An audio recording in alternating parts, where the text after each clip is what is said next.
하나님의 말씀은 신약성경 갈라디아서 6장 1절에서 10절까지의 말씀입니다. 이제 하나님의 말씀을 봉독합니다. 형제들아, 사람이 만일 무슨 범죄한 일이 드러나거든 신령한 너희는 온유한 심령으로 그러한 자를 바로잡고 너 자신을 살펴보아 너도 시험을 받을까 두려워하라. 너희가 짐을 서로 지라. 그리하여 그리스도의 법을 성취하라. 만일 누가 아무것도 되지 못하고 된 줄로 생각하면 스스로 속임이라. 각각 자기의 일을 살피라. 그리하면 자랑할 것이 자기에게는 있어도 남에게는 있지 아니하리니 각각 자기의 짐을 질 것이라. 가르침을 받는 자는 말씀을 가르치는 자와 모든 좋은 것을 함께 하라. 스스로 속이지 말라. 하나님은 업신여김을 받지 아니하시나니 사람이 무엇으로 심든지 그대로 거두리라. 자기의 육체를 위하여 심는 자는 육체로부터 썩어질 것을 거두고 성령을 위하여 심는 자는 성령으로부터 영생을 거두리라. 우리가 선을 행하되 낙심하지 말지니 포기하지 아니하면 때가 이름에 거두리라. 그러므로 우리는 기회 있는 대로 모든 이에게 착한 일을 하되 더욱 믿음의 가정들에게 할지니라. 아멘. 이제 담임 목사님께서 낙심하지 않는 교회라는 제목으로 말씀 전해 주실 때에 큰 은혜의 시간이 되시기를 바랍니다. 여러분, 저희가 방금 읽은 이 갈라디아서 6장 1절에서 10절 말씀은 실은 아마 읽으시면서 이게 여러 가지 주제들이 있구나라는 생각을 하셨을 겁니다.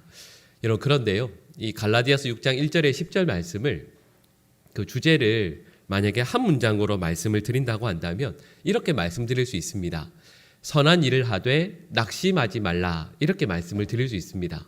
그래서 오늘 본 말씀의 제목이, 설교 말씀의 제목이 낙심하지 않는 교회인데요, 여러분, 이것은 어떤 일이 있어도 어떤 상황에서도 단순히 낙심하지 않는다라는 의미라기보다는 이 말씀에 의하면 선한 일을 하되, 우리 주님께서 기뻐하시는 선한 일을 하되 그 가운데 소득이 없다고, 결과가 없다고 해서 낙심하지 않는 교회가 된다라는 뜻이 그 속에 포함되어 있는 거죠.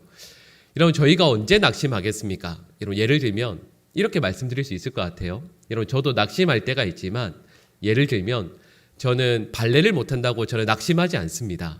피겨 스케이팅을 못한다고 저는 낙심하지 않죠. 어떤 의미인지 아실 거예요. 여러분, 저희가 어떤 일에 대해서 낙심한다라는 말은 그 일에 대해서 우리의 마음, 우리의 관심, 우리의 사랑을 쏟는다라는 얘기가 아니겠습니까? 그럼에도 불구하고 그것이 나의 마음과 뜻대로 잘 되지 않으니까요, 여러분, 그럴 때 우리가 낙심한다라는 거죠. 그러니까 이 말씀에서 선한 일에 낙심하지 말라라고 했을 때 이 말씀의 의미는 여기 있는 저희 모두가 선한 일에 우리의 마음과 힘을 쏟아왔다라는 뜻입니다. 그리고 앞으로도 쏟을 것이라는 뜻이 그 속에 포함되어져 있죠. 여러분, 생각해 보면 정말 그렇습니다. 여러분, 세상엔 많은 선한 사람들도 있지만 여긴 우리 모두는 실은 그렇죠. 예수님 믿는다는 이유 때문에 선하게 살려고 늘 애를 쓰지 않습니까? 옆에 어렵고 힘드신 분들이 있으면 그분들을 그래도 믿지 않는 분들보다는 더 돕기 위해서 애를 쓰고, 우리 성도들 가운데에서도 힘드신 분들이 있다라고 하면 여러분, 저희도 주보에서 늘 우리 성도분들의 소식을 전할 때 어느 분이 편찮으시다고 하시면, 어렵다고 하시면, 힘드시다고 하시면 여러분, 그 소식을 유심히 들었다가 기도할 때 그분의 이름을, 얼굴을 한번 더 떠올리고 기도하는 것이 실은 우리들이잖아요. 만약에 상황이 좀 어려운 상황이어서 누군가를 돕거나 섬길 수 있는 형편이 안 된다 할지라도 여러분, 그래도요, 그분에 대한 왠지 모를 미안함, 또 측은함, 안타까움, 이런 마음들을 품고 살아가는 게 실은 우리 성도들이라 할 수 있습니다. 그리고 그런 마음을 품은 것이 우리 또 교회이지 않았습니까? 우리 보강중앙교회가 지금까지 이 지역사회를 위해서 참으로 많이 섬겨왔다라는 것을 저희 모두가 잘 알고 있습니다. 그러니까요, 이 본문의 말씀은 선한 마음을 품은 성도일수록, 선한 마음을 품고 지금까지 사역해온 교회일수록 실은 귀담아 들어야 할 말씀이죠. 그런 성도들일수록, 그런 교회일수록 선한 일을 하면서 낙심하게 될 일들이 있다라는 뜻입니다. 그런데 낙심이라는 말 자체가 그 의미가 이런 거죠. 마음이 떨어진다라는 뜻이잖아요. 그런데 마음이 떨어진다라고 했을 때 이 뜻은 원래 그 마음이 있어야 할 자리가 있다라는 뜻입니다. 본래 있어야 할 자리가 있는데 거기에서 떨어져서 바닥에 떨어져서 깨어지는 거죠. 그렇다면 성도인 우리의 마음이 원래 있어야 할 곳은 어디겠습니까? 예수님 곁이죠. 예수님의 마음이 머무는 곳에 우리의 마음과 뜻이 머물러야 하지 않겠습니까? 그런데 그 예수님의 곁, 예수님의 마음이 머무는 곳에서 우리의 마음이 떨어져서 깨어지게 되는 걸 낙심이라고 하는 거죠. 여러분, 이게 그리스도인의 낙심입니다. 여러분, 아무리 훌륭한 장인이 빚어 만든 그릇이라도요, 땅에 떨어져서 깨지게 되면 여러분, 그 파편이, 그 조각이 많은 사람들을 다치게 하고 아프게 할 수 있는 것처럼 여러분, 우리들의 마음 또한 낙심에서 떨어져서 깨어지게 되면 여러분, 그 공동체를 아프고 힘들게 하는 거죠. 사도 바울이 이 말씀을 통해서 저희에게 말씀하고 있는 바가 있습니다. 떨어져서 깨어져 있는 낙심에 있는 그 공동체, 그 하나님의 백성들을 향하여서요, 본래 그 아름다움, 하나님께서 기뻐하시는 그 마음을 회복하라고, 본질로 돌아가라고 말씀하는 거죠. 오늘 본문 말씀에서 이 선한 일, 이것이 무엇이겠습니까? 우리 오늘 본문 말씀 2절 말씀인데요, 우리 화면에 나오는데 같이 한번 읽어볼까요? 같이 읽겠습니다. 너희가 짐을 서로 지라, 그리하여 그리스도의 법을 성취하라. 아멘.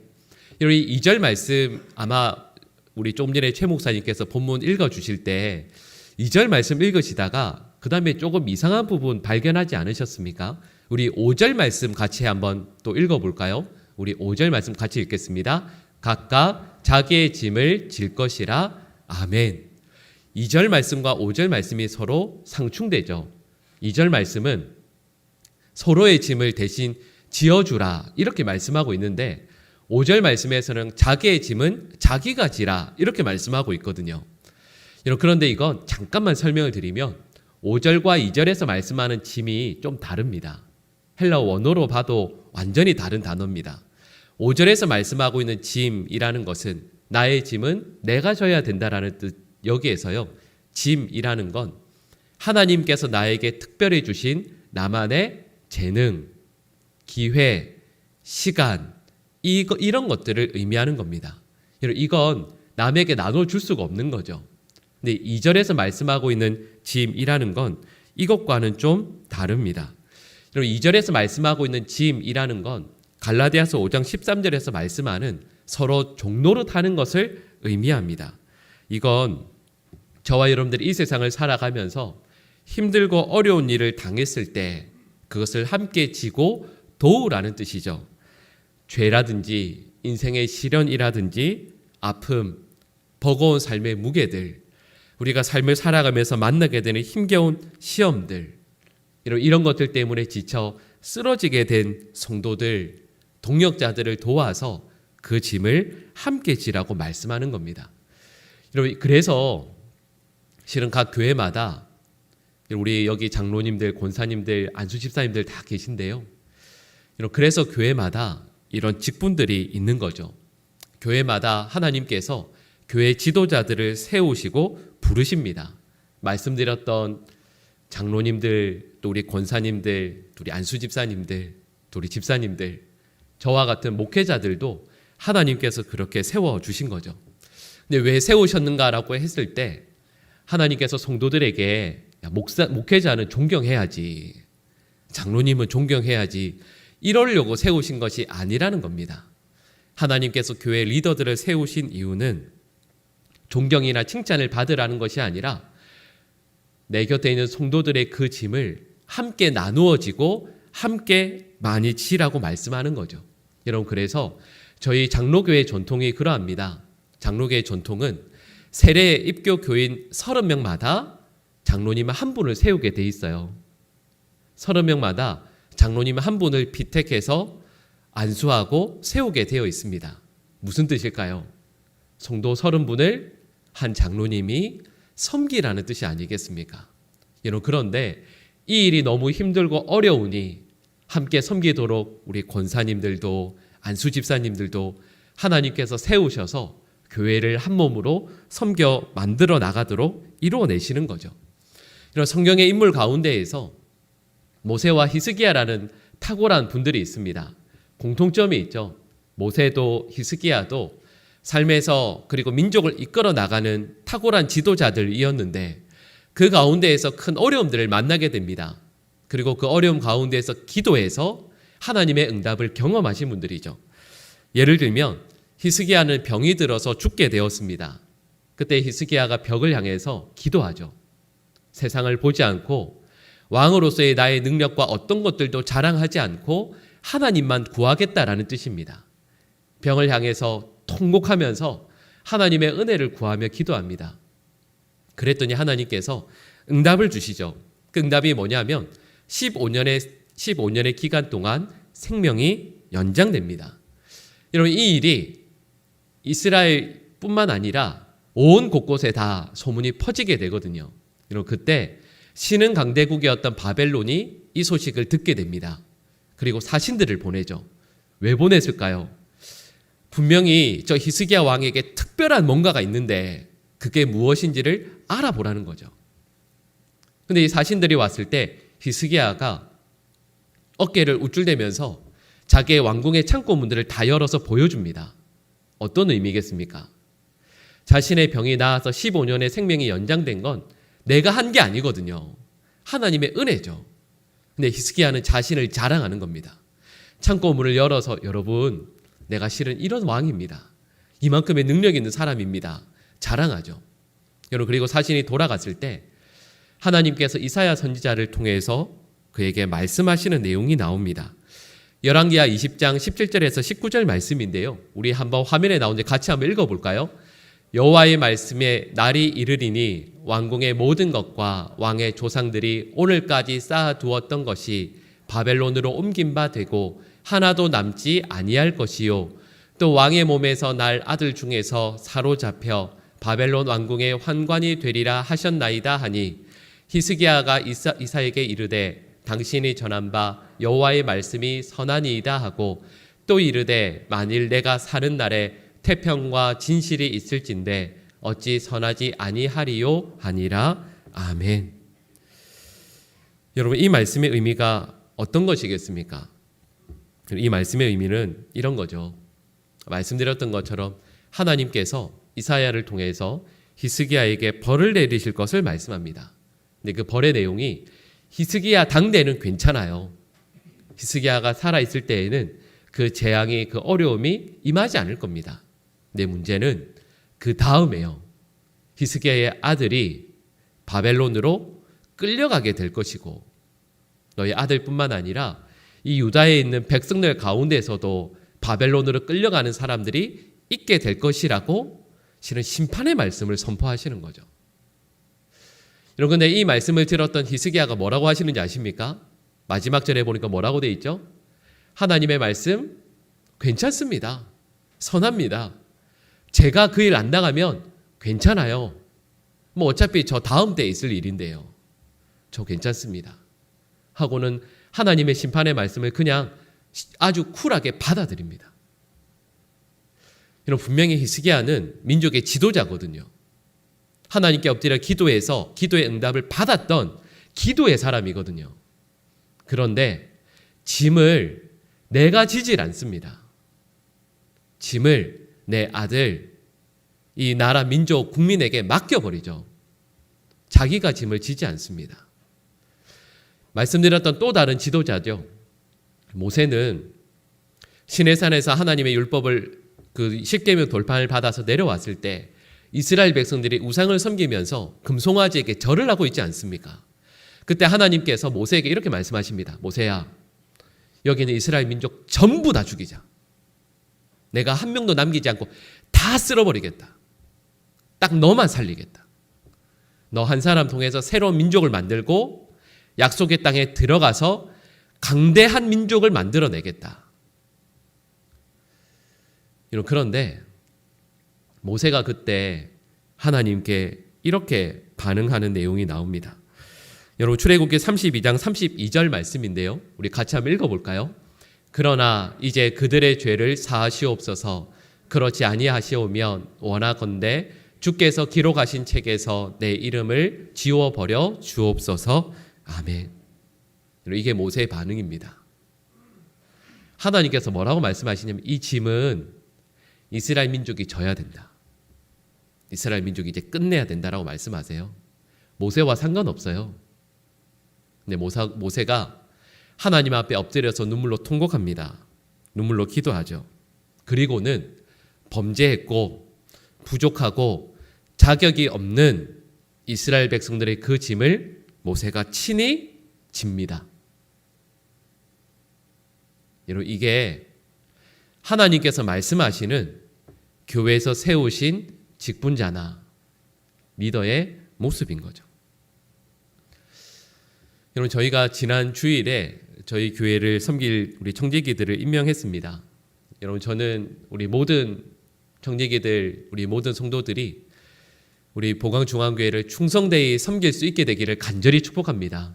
여러분, 정말 그러셔야 돼요. 여러분, 그런데 제가 지금까지 섬겨왔던 교회들을 쭉 보면 어느 교회 예외 없이 항상 그래요. 어떠냐면 이런 교회 성도들이 재직들이 100명이 있잖아요. 근데 그 중에서 열심히 섬기는 분은 10명, 20명이에요. 나머지 분들은 말만 해요. 그래서 10명, 20명에 충성된 그분들이 지쳐 쓰러져요. 어느 교회든 그래요. 저는 우리 교회가 우리 모든 재직들이 그리고 우리 모든 성도들이 서로 짐을 나누어지는 교회 될 수 있기를 간절히 원합니다. 내 곁에 있는 누군가에게 그 짐을 떠맡겨 버리고 나는 말만 하는 그런 성도는 한 분도 없는 교회. 만약에 말을 한다고 하면 칭찬과 격려의 말만 하지. 왜 이렇게 했냐고, 이게 뭐냐고.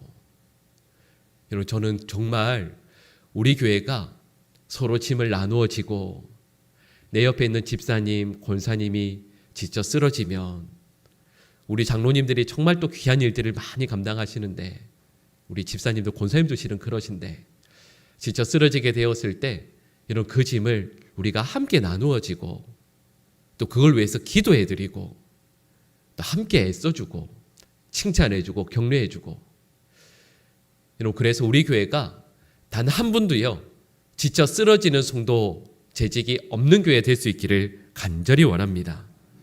여러분, 그런데요 이렇게 서로의 짐을 나누어질 때 정말 중요한 게 있습니다.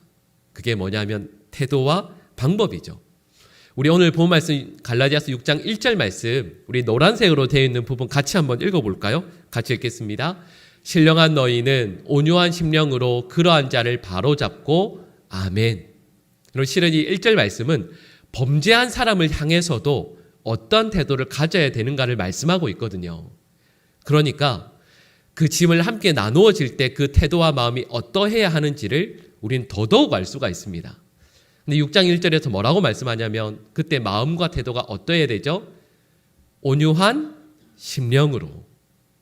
여러분, 온유한 심령이라는 말을 갈라디아서 6장 1절부터 10절까지 말씀을 쭉 읽어보면 몇 가지의 표현으로 말할 수 있는데요. 여러분, 그걸 또 착한 태도라고도 말씀을 드릴 수가 있습니다. 이런 거죠.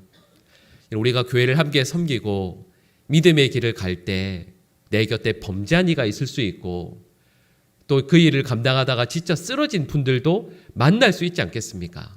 여러분, 그럴 때 우리의 태도는 우리의 마음가짐은 무엇이어야 하냐면 그분을 돕고 함께 섬기게 될 때 항상 온유한 심령, 착한 마음으로 그 모든 일을 돕고 감당해야 한다라는 겁니다. 예전에 읽었던 그 박안서 작가의 그 책 중에서 옳고도 아름다운 당신이라는 책이 있습니다. 이분께서 항상 기독교적인 관점으로 늘 책을 쓰시니까요. 그래서 책을 볼 때가 있는데 그때 이런 부분이 있었습니다. 제가 잠깐 내용을 읽어드리겠습니다. 어릴 때 일화였죠. 나는 내 눈으로 한번 똑똑히 분꽃이 피는 모습을 지켜보고 싶었습니다. 갑자기 봉오리가 활짝 벌어질 줄 알았는데 지키고 앉아 있으니까 왜 그렇게 안 벌어지는지요. 나는 기다리다 지쳐서 약간 느슨해진 꽃봉오리를 손으로 피려고 했습니다. 잘 안 되더군요. 인내심이 부족한 나는 기다리다 지쳐서 잠깐 자리를 떴다 와보니 분꽃은 용용 죽겠지 하는 얼굴로 활짝 피어 있었습니다. 그런데 글쎄 내가 억지로 펴려 했던 꽃봉오리만 피지 못하고 축 늘어져 있지 뭡니까? 어른들한테 말씀드렸더니 손독이 올랐다고 하더군요. 내 어린 손도 독이 되는데 어떤 인자한 힘이 꽃을 피웠을까? 그건 보이지 않는 힘에 대한 내 최초의 경이였습니다. 여러분, 이런 짧은 내용이었어요. 여러분, 이 방금 읽어드린 이 내용을 저희가 여러 가지 관점에서 말씀드릴 수 있고 해석할 수 있지만, 여러분, 이렇게 말씀을 드릴 수 있지 않겠습니까? 누군가를 돕고 섬긴다고 하다가요, 오히려 그 과정에서 손독이 오를 수 있다라는 거죠. 오늘 본 말씀의 내용이 그거예요. 사도 바울이 내 곁에 있는 범죄한 영혼을 일으켜 세울 때에도, 짐을 지다가 쓰러져 있는 그 사람의 짐을 함께 나누어 질 때에도 잘못하면 손독이 오를 수 있으니까, 내 손독이 오를 수 있으니까 조심하고 마음의 예를 다해야 한다라고 말씀하는 겁니다.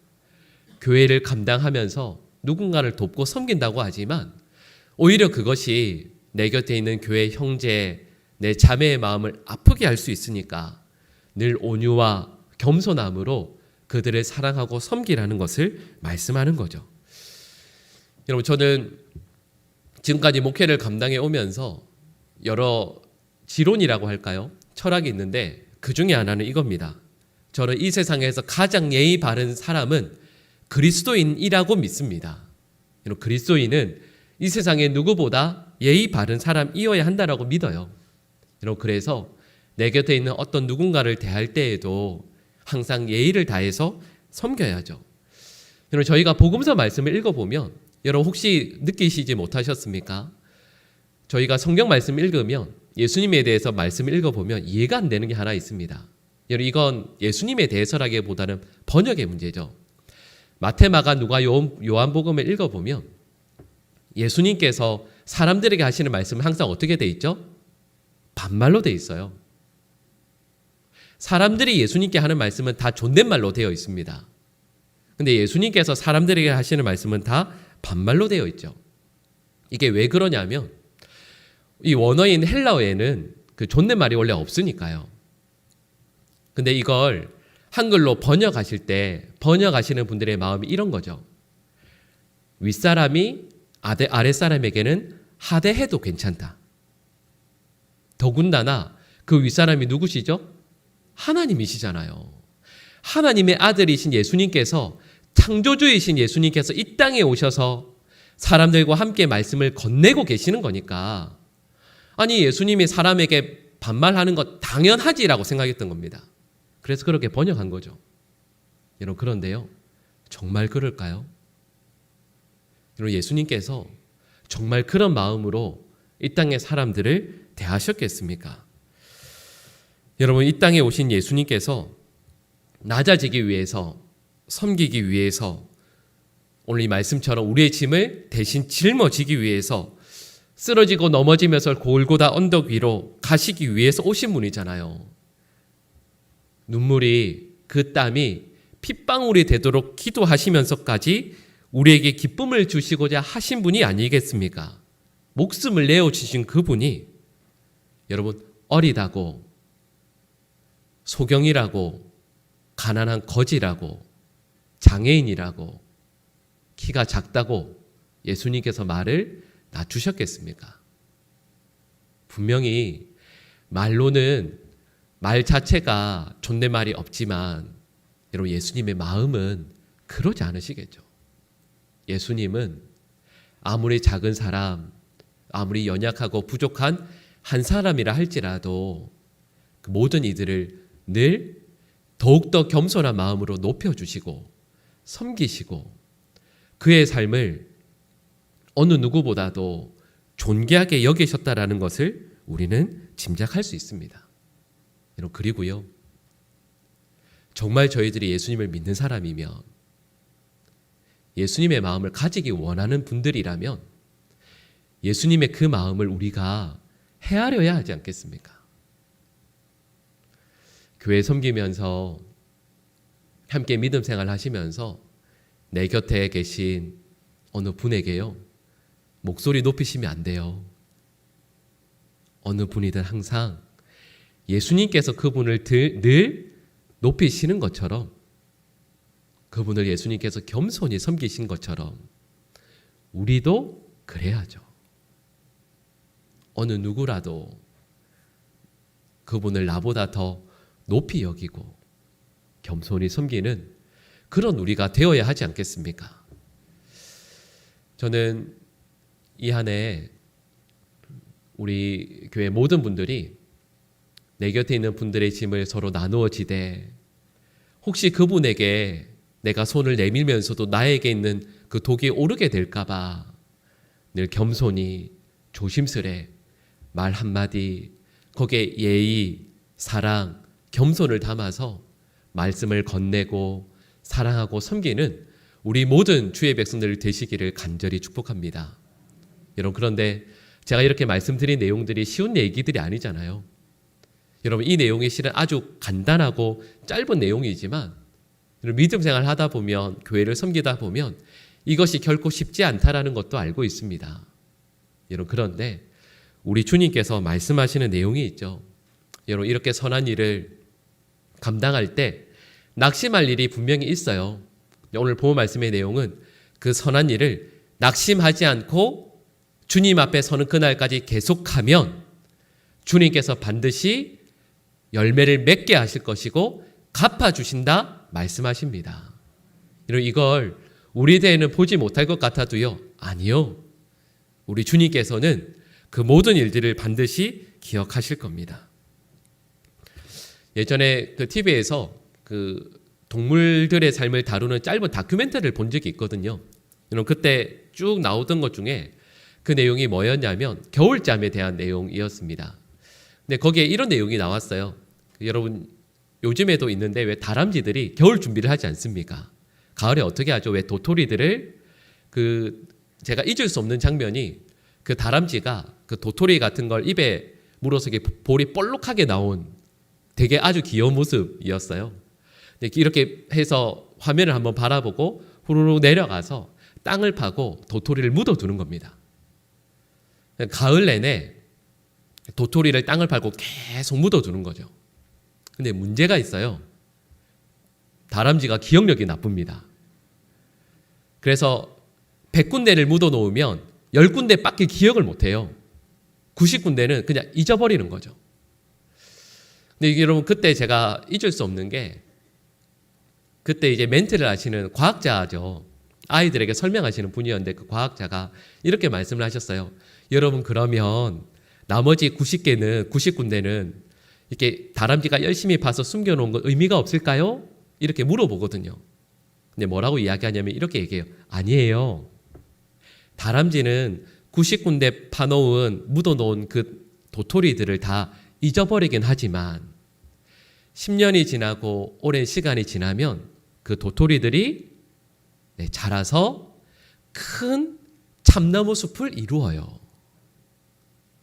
그래서 도토리의 아들, 손자 쭉 이어지는 그 다람쥐들이 아버지가, 할아버지가 심어놓은 그 도토리 때문에 먹고 살게 돼요. 이 이야기를 해요. 제가 그걸 보면서 이런 생각했습니다. 도토리도 다람쥐도 심어 놓으면 거두는 걸 알아요. 저와 여러분들은 신앙생활 하는 분들이 있잖아요. 여러분, 믿음이라는 건 이런 거죠. 믿음이라는 건 결과를 내가 책임지지 않겠다라는 뜻입니다. 저와 여러분들의 신앙생활 하루하루 한다라는 건 그 끝에 결과도 누구에게 맡기는 거죠? 하나님께요. 중간의 과정도 하나님께요. 우리는 하루하루 그저 주신 삶을 믿음으로 말씀을 붙들고 하나님께서 어느 곳으로 이끄시든 어떤 결과를 허락하시든 원망하지 않고 하나님 찬양하는 삶을 평생 살아가겠습니다 하는 게 믿음이잖아요.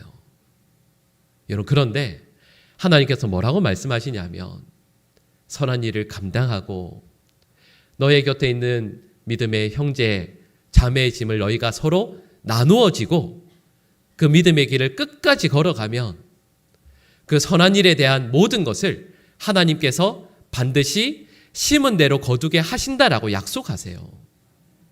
여러분, 이건 그렇게 안 하셔도 믿음의 삶을 살아가야 될 것인데, 하나님께서 우리들의 대해가 아니라고 한다면 자녀들에게서든 그 후손들에게서든 하나님께서 반드시 거두게 하실 것이라 약속하십니다. 여러분, 이 약속의 말씀을 믿고요, 우리에게 주신 삶을 선한 믿음의 삶으로 살아가는 저희 모든 주의 백성들 되기를 간절히 축복합니다. 우리 교회 안에서 서로 짐을 늘 나누어지는 우리 모든 주의 백성들이 될 수 있기를 간절히 축복하고, 어떤 분의 입에서도 어떤 분의 마음에서도요, 누군가를 탓하거나 원망하지 않고 그분의 짐이 얼마나 무거우면 그러셨겠어요. 서로 함께 나누어지고 격려하고 우리 주님의 몸된 교회를 아름답게 이루어 나가는, 그래서 이 한 해 저희 교회 감당해야 될 모든 일들을 능히 감당하는 우리 보강중앙교회 될 수 있기를 간절히 축복합니다. 기도하겠습니다. 사랑의 하나님, 예수 그리스도를 믿고 사랑하는 이 믿음의 길에 결코 절망이 없을 것임을 주님께서 저희들의 삶을 아름답게 인도하시고 붙드시고, 그래서 저희들이 심고 뿌린 그 선한 일들, 섬김에 하나님께서 반드시 열매 맺게 하실 것임을 믿습니다.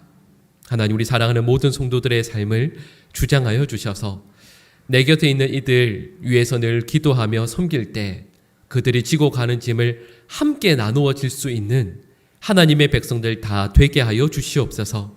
짐을 지고 가다 쓰러져서 실족해서 넘어져 있는 성도 한 분도 없게 하여 주시고, 혹시 그분들을 보게 되었을 때 긍휼히 여기고 사랑하는 마음으로 그 짐을 함께 나누어 질 수 있도록, 그리고 그들을 위해서 늘 마음에 품고 위해서 기도하는 우리 모든 주의 백성들 되게 하여 주시옵소서.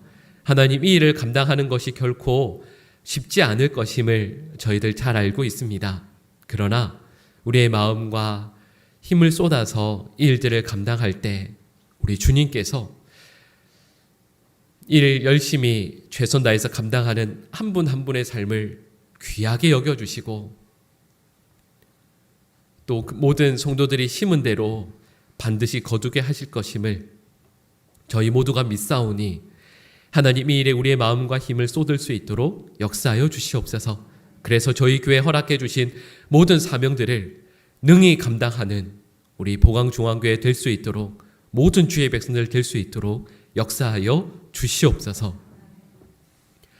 우리 구주 예수 그리스도의 크신 은혜와 하나님 아버지의 극진하신 사랑하심과 성령 하나님의 교통하심과 함께하심의 역사가 내 곁에 있는 이들의 짐을 서로 나누어지며 우리에게 맡겨주신 이 선한 일들을 끝까지 감당해내길 간절히 소망하며 다짐하는 사랑하는 모든 주의 백성들과 가정과 앞날 위에 사랑하시는 보강중앙교회 위에 지금 모두 영원히 함께하옵시기를 간절히 축원하옵나이다.